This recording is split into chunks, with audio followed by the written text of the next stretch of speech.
or you can email us, worldatone@bbc.co.uk.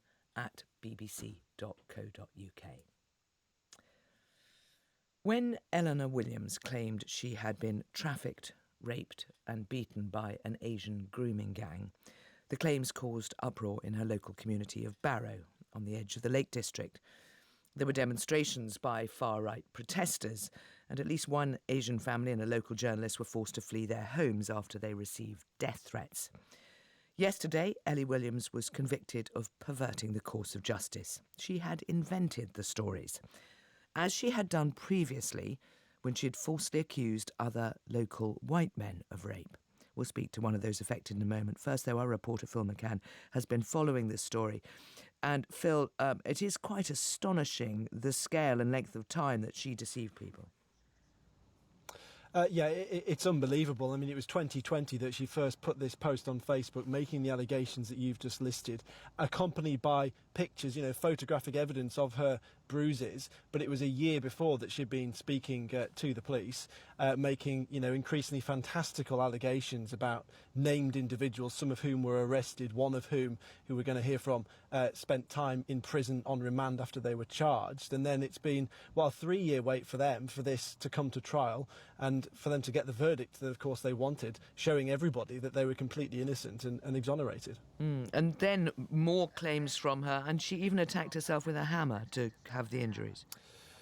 Yeah, so that photographic evidence that I mentioned that was accompanying her Facebook profile, one of the most shocking things, I think, for people in Barrow who bought into her claims because they saw this photographic evidence was that those photos, the bruises were real, but she'd caused them to herself by hitting herself with a hammer. And she falsified evidence to back up her claims right throughout her web of lies. She had multiple phones, so she sent messages to herself, threatening messages purporting to be from her abusers or from fellow victims. She set up fake media profiles.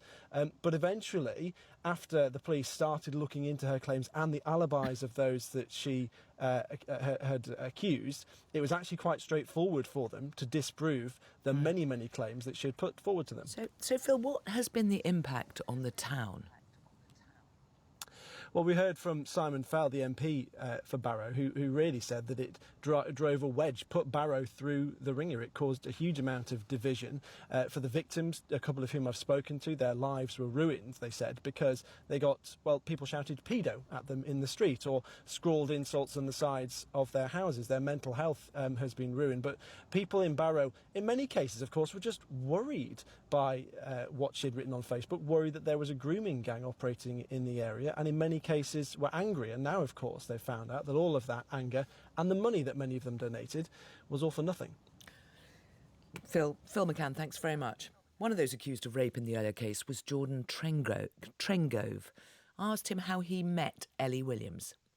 She worked in a nightclub, and I wouldn't say we became friends, but we knew each other in a way, if you know what I mean. And one night I went out with two of my friends, and they said, why don't you invite someone along? And I said she had no one to go out with, so we invited her along. And that's basically the first proper time I actually face-to-face personally met her. Right. And when did things start going wrong in your life? About a week and a half after that night.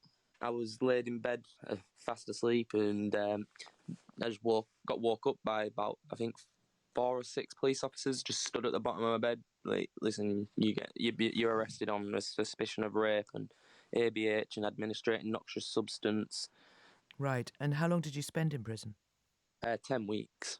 And you had been charged with 3 counts of rape? Yeah, I was charged with 3 counts of rape, 2 counts of ABH, and 1 administrating a noxious substance. And this is what Ellie Williams had accused you of, that you'd raped her? Yes. How were you able to show that you hadn't? I had solid alibis. The night of the first accusation, I was took home by police in the back of a police van with another female. The other 2 allegations, I was at home with my friend and my mum eating a takeaway, and I just had that solid evidence. I had the phone evidence, like they traced it back to my phone, back to where I was, CCTV, alibis. There was a lot of stuff helped me like prove my innocence in a way. And what was prison like?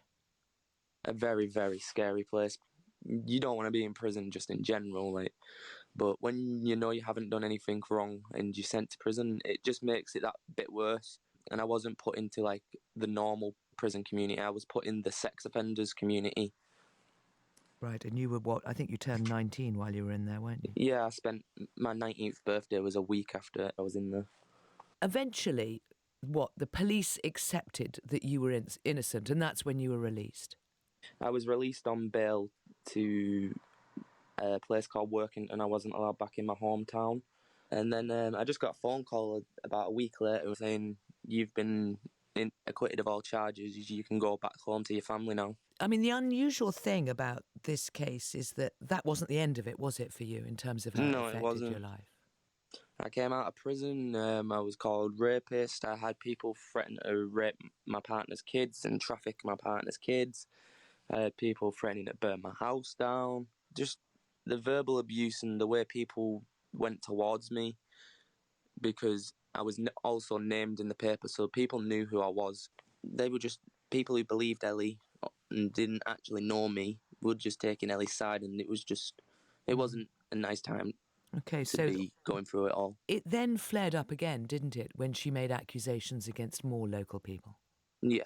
And what happened at that time? Because that was particularly, it looked like it was being targeted at Asian men in Barrow. Yeah, and I understand that, and I wasn't put in the post directly, but I was put into the comments. I was starting to slowly get dragged into it through comments, and I took myself off like social media and stuff like that. I just couldn't handle seeing it. It's just been the most horrendous time of my life. Like, I feel so sorry for people who have to go through this because I know how badly it's affected me. Can you give us some sense of what it makes your life like? I can't leave the house on my own. I don't like really leaving the house in general. I've tried Even leaving now? Yeah, well, I left the house after the verdict because I felt like I said to my partner, I said, I feel like I've got a bit of my life back now.